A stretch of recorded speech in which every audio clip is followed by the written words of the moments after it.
नमस्कार।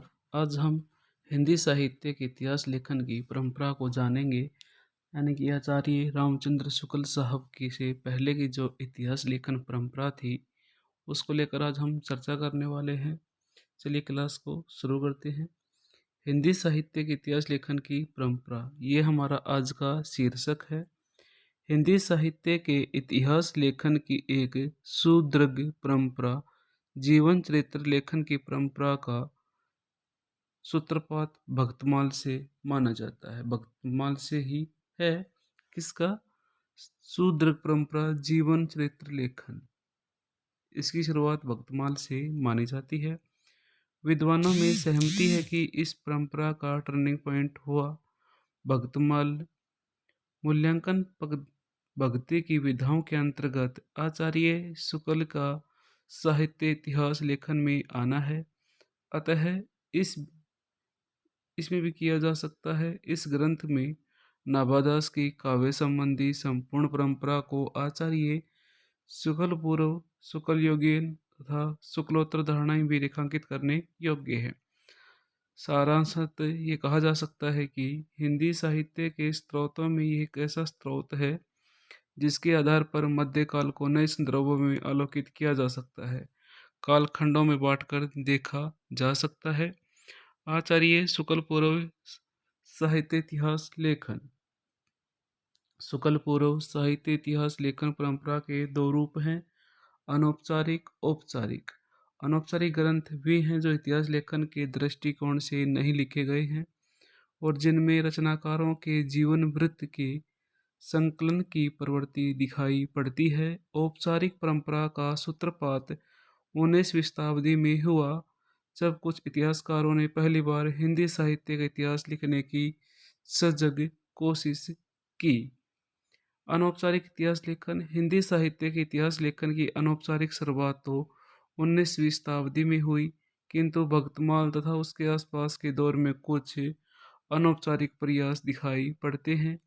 ऐसे प्रमुख प्रयास हैं भक्तमाल, कालिदास हजारा, कविमाला, 84 वैष्णव की वार्ता, 252 वैष्णव की वार्ता आदि। एक दृष्टि से सिख धर्म के धार्मिक ग्रंथ आदि ग्रंथ को भी इस वर्ग में शामिल किया जा सकता है। इन ग्रंथों में इतिहास बोध का अभाव है। रचनाकार के समय व तिथियों का उल्लेख भी नहीं है, सिर्फ कवियों के नाम व परिचय दिए गए हैं। तभी तब भी साहित्य इतिहास की प्रथम प्रवृत्तियां यहाँ दिखती है। इस दौर के प्रमुख ग्रंथों का परिचय निम्नलिखित रूप से है, जैसे कि भक्तमाल। भक्तमाल नाभादास द्वारा रचित ग्रंथ है। यह हिंदी साहित्य इतिहास का महत्वपूर्ण स्रोत ग्रंथ है। इस ग्रंथ में लगभग 200 भक्तों के जीवन परिचय व उनके कृतियों का उल्लेख है। इन भक्तों में रामानुज, श्री विष्णु स्वामी, मध्वाचार्य, गोस्वामी तुलसीदास, सूरदास, अंगदेव, शंकराचार्य, नंददास, मीरा, रैदास। औपचारिक इतिहास लेखन 1847 ईस्वी में शुरू हुआ, जब फ्रेंच कबीर पीपाधन आदि इसके हैं। फ्रेंच के रचनाकार कौन है? गासा दे तासी। इस ग्रंथ में भक्तों के साथ साथ सिद्धों, नाथों की वाणी का भी संकलन किया गया है। यह ग्रंथ इतिहास और साहित्य दोनों दृष्टियों से महत्वपूर्ण है। इसकी कई हस्तलिखित प्रतियां उपलब्ध हैं। भक्तमाल के उपलब्ध संस्करण में उपलब्ध संतों की संख्या 214 है तथा लगभग 200 भक्तों के जीवन चरित्र इसमें क्या है? वर्णित है। भक्तों के ग्रंथ की प्रमुख विशेषताएं निम्नलिखित हैं। जीवन की अलौकिक घटनाओं का वर्णन कर जनता के हृदय में उसके जीवनादर्शों के प्रति आस्था उत्पन्न करना ही रचनाकार का मुख्य लक्ष्य रहा है। दूसरा है कविमाला रचना। वृत्त संग्रह का सर्वप्रथम उदाहरण कविमाला है। इस संग्रह का प्रणयन यदुराय के पुत्र तुलसीदास ने संवत 1712 में किया। इसमें संवत 1500 से 1700 तक के 75 कवियों का संग्रह है। यह ग्रंथ अब उपलब्ध नहीं है। महत्वपूर्ण बात क्या है? प्रणयन यदुराय के पुत्र कौन? तुलसी राम ने किया कविमाला। तीसरा है कालिदास हजारा। कालिदास कवि का कालिदास हजारा एक अन्य महत्वपूर्ण वृत्त संग्रह है जिसका व्यापक उपयोग परवर्ती संकलनकर्ताओं ने किया है। इस संग्रह में संवत 1480 से लेकर 1775 तक के 212 कवियों के 1000 छंद संकलित हैं। ये शिव सिंह सरोज का आधार ग्रंथ था। कवि परिचय का प्रेरक ग्रंथ है। सरोज के 85 कवियों का परिचय और विवरण सर्वप्रथम कालिदास हजारा से ही उद्धृत है। स्वयं शिव सिंह सेंगर ने स्वीकार किया है कि उन्हें सरोज की रचना में कालिदास हजारा से बड़ी सहायता मिली है। आदि ग्रंथ गुरु अर्जुन देव ने 1604 ईस्वी में आदि ग्रंथ का संपादन किया। मध्यकालीन कविवृत्त संग्रह में आदि ग्रंथ भी एक बड़ा दस्तावेज है। वस्तुतः यह ग्रंथ मध्यकालीन संतों और भक्तों की वाणी को संग्रहित करने का प्रथम प्रयास है।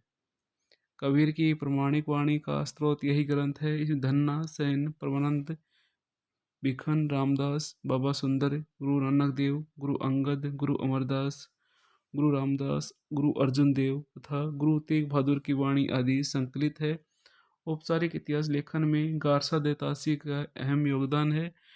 विद्वान गारसा देतासी ने फ्रेंच भाषा में अपनी पुस्तक इस्तवार दे ला लिटरेतुर एंदोई हिंदुस्तानी लिखी। इसमें कवियों, उनके कालों तथा रचनाओं का व्यवस्थित वर्णन किया गया था, किंतु इनकी प्रस्तुति कालक्रम के अनुसार नहीं, वर्णक्रम के अनुसार की गई।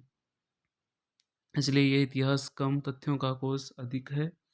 इस ग्रंथ में तासी ने 3224 कवियों, लेखकों का विवरण दिया।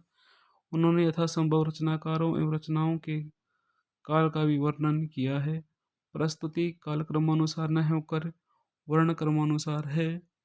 हिंदुस्तानी साहित्य के विषय में तासी का दृष्टिकोण बहुत ही स्पष्ट है। इन्होंने लिखा है, हिंदुस्तानी साहित्य का काव्यात्मक महत्व है, वह न तो किसी दूसरी भाषा से हीन है, न ही वास्तव में कम है। तासी ने साहित्य इतिहास में कुछ ऐसी सूचनाएं मिलती हैं जो आज भी महत्वपूर्ण हैं। तासी के लेखन काल में ये सूचनाएं मौलिक और नवीन थी। उदाहरण के लिए ज्ञान दीपक, समय विनोद, सुंदरी तिलक आदि पत्रों, पृथ्वीराज रासो रचना तथा अमरदास, दादू नानक, राजा लक्ष्मण सिंह, मुंशी शिव प्रसाद सिंह जैसे रचनाकारों के बारे में प्रदत्त सूचनाएं हमें मिलती हैं। भाषा के संदर्भ में तासी का मत है, हिंदुस्तानी वास्तव में भारत की सबसे अधिक अभिव्यंजना शक्ति संपन्न और सबसे अधिक शिष्ट प्रचलित भाषा है। हिंदुई को तासी भारत के धार्मिक सुधारों की भाषा बताते हैं। तासी के ग्रंथ से तत्समय प्रचलित लिपियों की भी जानकारी हमें मिलती है। तासी के अनुसार हिंदुस्तानी, अरबी तथा फारसी अक्षरों में लिखी जाती है। उनका मत है कि भारतीय अक्षर या तो देवनागरी या कैथी नागरी में है। नागरी के और भी थोड़े बहुत रूप हैं। एक संग्रह ग्रंथ होने के इसमें साहित्य रचनाओं के साथ साथ संगीत, इतिहास, दर्शन, चिकित्सा शास्त्र, गणित, विज्ञान संबंधी ग्रंथों की भी जानकारी दी गई है। कुछ सीमाएं थी इसकी। कारसदासी की हिंदुस्तानी भाषा, धर्म और जाति संबंधी धारणाएं अंग्रेजी साम्राज्यवाद नीति के अनुकूल है।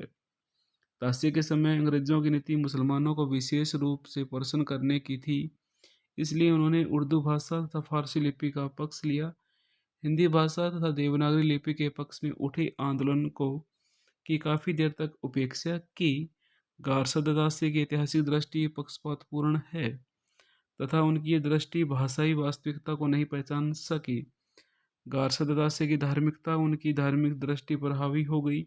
वे इस्लाम को हिंदू मत से और उर्दू को हिंदी से श्रेष्ठ मानते हैं। तासी ने लेखकों का बंटवारा भी हिंदू और मुसलमानों के आधार पर ही किया है। पूर्वाग्रह युक्त तथा पक्षपातपूर्ण दृष्टिकोण के कारण ही कवि बहुत कम दर्ज किए। हिंदी के मुसलमान कवियों पर भी वे अधिक नहीं लिख सके, क्योंकि उनकी नज़र में मुसलमान रचनाकार देवनागरी में लिख ही नहीं सकता। तासी ने अपने इतिहास में बहुत से विवरण गलत दिए हैं। कवियों तथा रचनाओं के नाम तक गलत दिए हैं। कुछ कवियों को बार बार अलग अलग नामों से अपने इतिहास में दर्ज किया है। कुछ संस्कृत के कवियों को हिंदी में कवि मान लिया है। मौलवी करीमुद्दीन, इसके बाद मौलवी करीमुद्दीन एक ग्रंथ मिलता है जिसमें हिंदी के कवियों के नामों का उल्लेख है। इनके नाम है तज़किरा-ई शुअराई हिंदी। ये भी तथ्यों का संग्रह मात्र है, इसमें इतिहास बोध का अभाव है। इसकी अच्छी बात यह है कि वो वर्णाक्रमानुसार न होकर कालक्रमानुसार है।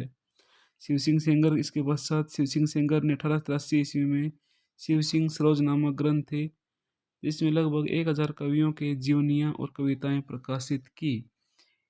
इसमें भी इतिहास बोध कमजोर है। इसकी रचना भी वर्णक्रम पद्धति में की गई है। George Grierson. हिंदी साहित्य इतिहास का प्रथम परिपक्व प्रयास 1888 ईस्वी में जॉर्ज इब्राहिम ग्रियर्सन ने किया। एशियाथेटिक सोसाइटी ऑफ बंगाल के तत्वाधान में इनका एक ग्रंथ छपा, the modern vernacular literature of northern Hindustan. ये पहला ग्रंथ है। इसमें ताशी ने अपने ग्रंथ में साहित्य व्यापक अर्थ में ग्रहण सिर्फ साहित्यकारों का परिचय कालक्रम के अनुसार दिया गया, बल्कि काल विभाजन व नामकरण का गंभीर प्रयास भी किया गया। विभिन्न युगों के ऐतिहासिक स्थितियों व साहित्यिक प्रवृत्तियों का विश्लेषण भी इसमें मिलता है। इसके अतिरिक्त इसकी एक विशेषता यह भी है कि ग्रियर्सन ने जहाँ किसी तथ्य का उल्लेख किया है, वही वह संकेत भी दिया है। इसका स्रोत क्या है? ये वैज्ञानिक प्रयास है। उनके प्रमुख काल विभाग इस प्रकार हैं: चारण काल, मुगल दरबार, 18वीं शताब्दी, कंपनी के शासन में हिंदुस्तान आदि। इनकी भाषा संबंधी दृष्टिकोण भी काफ़ी परिपक्व है। इन्होंने संस्कृत, फारसी व प्राकृत को हिंदी से पूर्णतः भिन्न माना।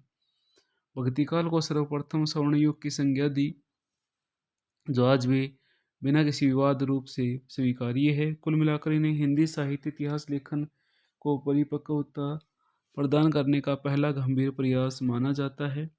इनकी कुछ मान्यताएं विवादास्पद भी हैं। इन्होंने भक्ति आंदोलन का मूल कारण ईसाईयत के प्रभाव में खोजा, विद्यापति की घोर श्रृंगारी कविताओं को भी भक्तिपरक साबित किया और बिहारी के काव्य शिल्प से अभिभूत होकर उसे यूरोप के तमाम कवियों से बेहतर साबित किया। भाषा के स्तर पर इन्होंने हिंदुई साहित्य के इतिहास में हिंदी के शुरू के उर्दू को विदेशी भाषा माना, जबकि भाषा वैज्ञानिक दृष्टि से उर्दू का संबंध हिंदी से है। काल विभाजन व नामकरण में इन्होंने यादृच्छिकता को महत्व दिया। तब भी हिंदी साहित्य इतिहास लेखन परंपरा को ग्रियर्सन का योगदान अविस्मरणीय है।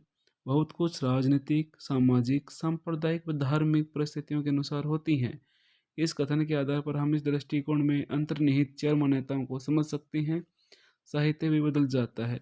आचार्य शुक्ल पूर्व इतिहास लेखन के अंतिम महत्वपूर्ण, उन्होंने प्रत्येक देश का साहित्य वहाँ की जनता की चित्तवृत्तियाँ प्रयास मिश्र बंधुओं ने किया। मिश्र बंधु तीन भाई थे, जिनके नाम थे सुखदेव बिहारी मिश्र, श्याम बिहारी मिश्र, गणेश बिहारी मिश्र। इन्होंने 4 खंडों में अपने ग्रंथ मिश्र बंधु विनोद लिखा। इसके प्रथम 3 खंड 1913 ईस्वी में छपे, चौथा खंड 1934 में छपा। यह भी अभी तक का सर्वाधिक वृहद ग्रंथ था, क्योंकि इसमें लगभग 5000 कवियों के जीवन और साहित्य का वर्णन मिलता है। इन्होंने तथ्यों की प्रामाणिकता का ध्यान रखा। प्राय इस ग्रंथ में तथ्य प्रामाणिक माने जा सकते हैं। स्वयं आचार्य शुक्ल ने अपने साहित्य इतिहास में स्वीकार किया है कि कवियों के परिचयात्मक विवरण मैंने प्राय मिश्र बंधु विनोद में ही लिए हैं। ये थी आचार्य रामचंद्र शुक्ल से पहले की साहित्य लेखन परंपरा। कल की क्लास में हम पढ़ेंगे आचार्य रामचंद्र शुक्ल के समय की साहित्य लेखन परंपरा। उसके बाद शुक्ल योगीन साहित्य इतिहास लेखन परंपरा को पढ़ेंगे। तब तक के लिए खुश रहिए, मुस्कुराते रहिए, जीवन में आगे बढ़ते रहिए। धन्यवाद।